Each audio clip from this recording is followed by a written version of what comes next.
Minaliit ni Cheese Escudero si VP Sara, pero may twist ito. Pumapabor kay VP Sara.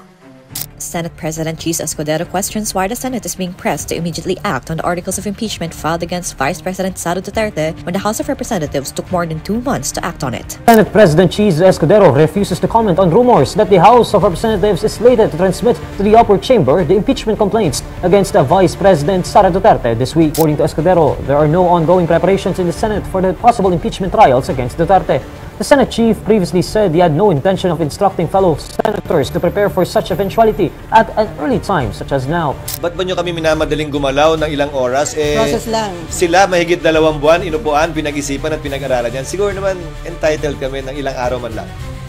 Espesyal ba si VP Sara? Yan ang matinding tanong ni Senate President Cheese Escudero. Simple lang dapat ang sagot, hindi ba? Pero teka, bakit tila pabor ito kay VP Sara? Kahit na parang minamaliit niya ito. Mukhang may mas malalim na laro dito. Hindi kami mai-intimidate. Ika pa ni Escudero. Matapang ang pahayag ni VP Sara. Handa siyang hindi na lang humarap sa impeachment trial para hindi ma-intimidate ang mga senador. Isang malaking pasabog, pero sagot ni Cheese, ganun, hindi naman siguro.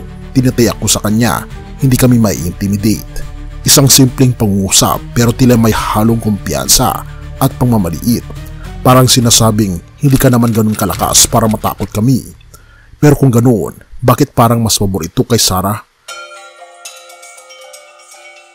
Bago natin ipagpatuloy kaibigan, siya nga pala ang Great Controversy na isa sa mga pinaka-kontrobersyal na libro dahil tumutukoy ito sa mga propesiya sa libro ng Daniel at Revelation na nagaganap na sa panahon natin ngayon bago ang pagdating ng ating Panginoong Diyos ay pinamimigay na namin ng libre sa pamamagitan ng PDF. At ito ay nasa limited lamang na panahon, kaya i-click mo sa description sa baba upang ma-avail mo kaibigan ang napaka-importanteng libro ito na magbubukas sa iyo sa mas maliwanag mong hinaharap. Purihin ang ating Panginoong Diyos at tayo magpatuloy. Ang ordinaryong impeachment na espesyal nang tanungin kung dapat magmadaliin o ipagpaliban ang impeachment trial ni VP Sara. Matigas ang sagot ni Cheese. Ordinaryo lang kasi ito. Anong gusto mo? Tartuhin naming espesyal ito? Diretsa ang sagot. Para bang sinasabing wala kang espesyal na pribilehyo dito, VP Sara. Pero may kakaibang twist. Dahil kung ordinaryo ang kaso ni VP Sara, hindi ito dapat bigyang pansin agad-agad. Ibig sabihin, tatagal pa ito. Mas mahaba ang laro, mas may oras pa si VP Sara para makabawi.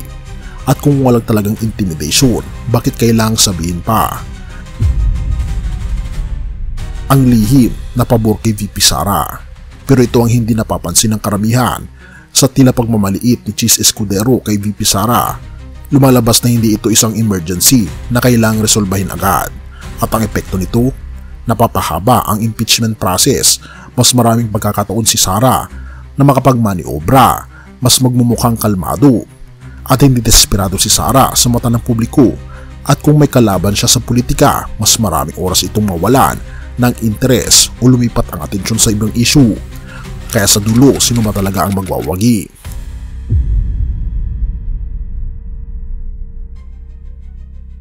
Kung ating titignan, ginagawang ordinaryo ni Cheese Escudero si VP Sara, pero ito'y tila pumapabor kay VP Sara. At kung ang impeachment na ito ay hindi espesyal ayon kay Escudero, isang tanong ang natitira: paano kung si VP Sara mismo ang nagpapanalo sa sarili niya habang ang iba ay abala sa pag-aakalang talo siya? At para sa iyo kaibigan, sa tingin mo, kung may impeach pa si VP Sara, siya ba ay guilty o not guilty? Papabor kaya sa kanya ang mga senator?